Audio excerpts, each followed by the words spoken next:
समय कस्तो बलवान छ है। 5 वर्ष अगाडि क्यान्सरलाई जितेर कोरिया गएको जीवन अहिले कता छ होला, सन्तमान के गर्दै होला हो। आज यी दुवैको कथा प्रस्तुत हुँदैछ। सन्तमान हाल काठमाडौँमा आफ्नै व्यवसाय गरेर बसेको छ भने सन्तमानले विवाह पनि गरिसक्यो। लगभग 4.5 वर्ष अगाडि विवाह गरेको सन्तमान आफ्नो परिवारसँग खुसी छ कि छैन त्यो थाहा छैन।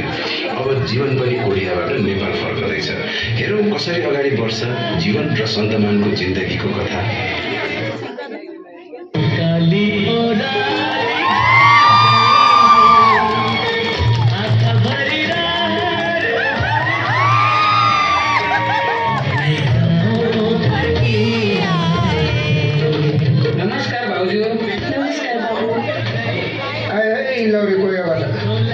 स्वागत छ। धेरै मिस गरेँ यार जीवन तपाईँ। मैले पनि तपाईँ धेरै मिस गरेँ। 5 वर्ष विदेशमा धोका गरियो, अब नेपालमा नै केही गर्ने हो। मलाई हेल्प गर्नुपर्छ है तैँले। भइहाल्छ नि, किन टेन्सन लिन्छस्? बरु मेरो लागि के लिएर आइस्? तेरो लागि, भाउजूको लागि, सबैको लागि ल्याएको छु। बरु कहिले आउँछस् हाम्रोतिर भन् त?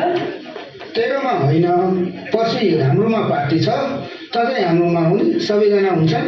खाने पिउने नाच्ने पुराना दिनहरू ताजा गर्ने। हैट, मनको कुरा गरिस् यार।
यस्तो रमाइलोमा एकासी भाउजू रुँदै जानुभयो त आफ्नो पारामा छ।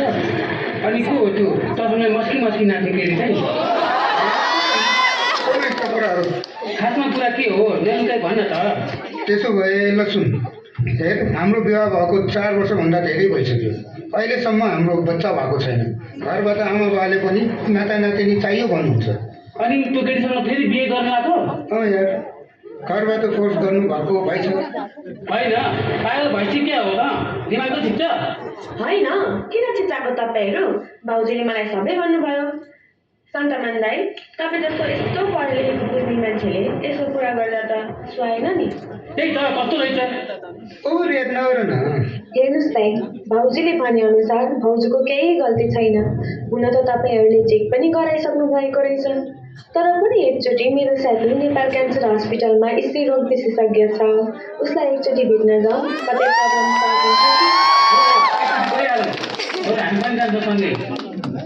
तिमीहरू भन्छौ भने जाउँ न त एकचोटि। ओहो एलिना, आज कताबाट के हो सबैजना आउनु भएको रहेछ? हेर न दिदीमा, उहाँको प्रेग्नेन्सीमा अलिक समस्या परेछ। बेबी प्लान गर्दै हुनुहुन्छ, भइरहेको नै छैन। त्यही भएर तिमीसँग सल्लाह गर्न आएको। के भयो? मलाई सबै कुरा भन्नुहोस् त खुलेर। हुन्छ, हाम्रो विवाह भएको पनि 4 वर्षभन्दा धेरै भइसक्यो। चेकअप पनि गरायो, चेकअप गराउँदा खासै केही भएको छैन भन्नुहुन्छ। कहाँ गराउनु भएको थियो चेकअप?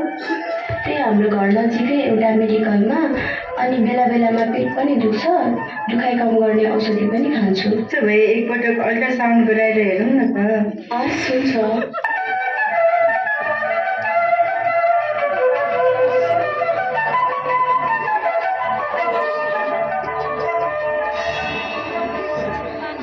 भाउजू, डर लागिरहेछ?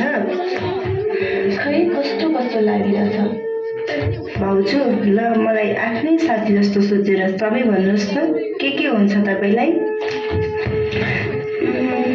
खासमा मलाई ब्लिडिङ धेरै हुन्छ, खाना खासै रुच्दैन, अलि अल्छी लाग्छ, जिउ पनि भारी हुने स्थिति हुन्छ। हेर्नुहोस्, अल्ट्रासाउन्डको रिपोर्ट अलि खराब देखिन्छ। एकचोटि क्युरेट गरेर पाठेघरको साना टुक्रा परीक्षणको लागि पठाउने कि? त्यसो भए परीक्षणको लागि बायोप्सी दिनुहोस्। अनि 15 दिनपछि रिपोर्ट आउँछ, त्यसपछि हेरौँ न त के हुन्छ है। हुन्छ, त्यसो भए अहिले हामी जान्छौँ नि त है। हस्, हुन्छ।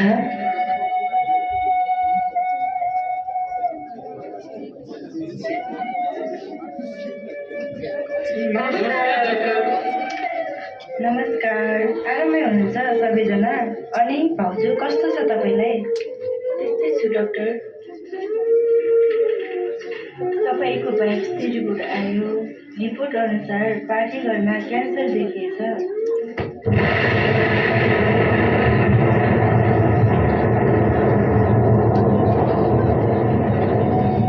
यसले पनि मलाई नै ठगेको रहेछ। एउटा सन्तान दिन नसकेको बेला झन् अब यस्तो। अब म कति बाँच्छु होला र डाक्टर? हत्तेरीका भाउजू, किन आत्तिनु भएको? तपाईँ नेपाल क्यान्सर हस्पिटलमा आउनु भएको छ। तपाईँको पाठेघरको क्यान्सर सर्जरी गरेर खान मिल्छ। सर्जरी गरेर ट्युमरहरू फालेर रेडिएसन गर्ने, भित्री सेकाइ तथा केमो गरेपछि ठिक भइहाल्छ नि। भनेपछि लक्ष्मीबाट सन्तान नहुने पक्का भयो होइन त? कस्तो कुरा गर्नुभएको तपाईँले आफ्ना श्रीमती यस्तो हुँदा? दाइ, तपाईँ त कस्तो अचम्मको मान्छे हुनुहुँदो रहेछ। बिरामी भएको बेलामा यस्तो कुरा गर्नुहुन्छ, बिरामीलाई मानसिक तनाव दिनुहुन्छ। यो त अपराध हो नि। अझै भन्नुपर्दा मानवीय दृष्टिकोणले त पाप हो नि, पाप हो यो, घनघोर पाप हो, पापी हो यो। हेर जीवन, तैँले मेरो समस्या बुझेकै छैनस्। मलाई घरबाट सन्तान चाहियो कि चाहियो भनेर हैरान पारिसकेका छन्। के गरौँ म? ओहो, यो संसारमा सन्तान नभएको त मात्र हो। तैँले बच्चा पाइनस् भने त तेरो खाना नष्ट हुन्छ। त्यही भन्न खोजेको होइन? दाजुभाइको बच्चाहरू छन्, दिदीहरूको छोराछोरी छन्, फेरि डाक्टरले पनि बच्चा नहुने भन्नुभएको छैन नि। पहिला उपचार त गराइहेरौँ। त्यही त, पहिला उपचार गराएर ठिक भएपछि के गर्न सकिन्छ त्यो पछि सोचौँला नि। हेर, म पहिला बिरामी पर्दा तैँले नै मलाई नेपाल क्यान्सर हस्पिटलमा लिएर आइस्। नेपाल क्यान्सर हस्पिटलमा आएर म ठिक भएँ। तैँले मेरो मनोबल बढाइस्। अहिले आफ्नो श्रीमतीले यस्तो गर्दा तेरो अन्तर आत्माले तँलाई सरापेन? हो यार, म अरूको कुरा सुनेर के पाप गर्न थालेछु? तपाईँहरू सबैले मेरो बेलैमा आँखा खोलिदिनु भयो। लक्ष्मी, म तिम्रो ठुलो अपराधी हो, मलाई माफ गरिदेऊ। अब पछि जे होला होला, पहिला म तिम्रो उपचार गराउँछु, मलाई माफ गरिदेऊ। मेरो नि तपाईँ बाहेक को छ र?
परिवारको खुसी खोज्नबाट मलाई जोगाउनु भयो।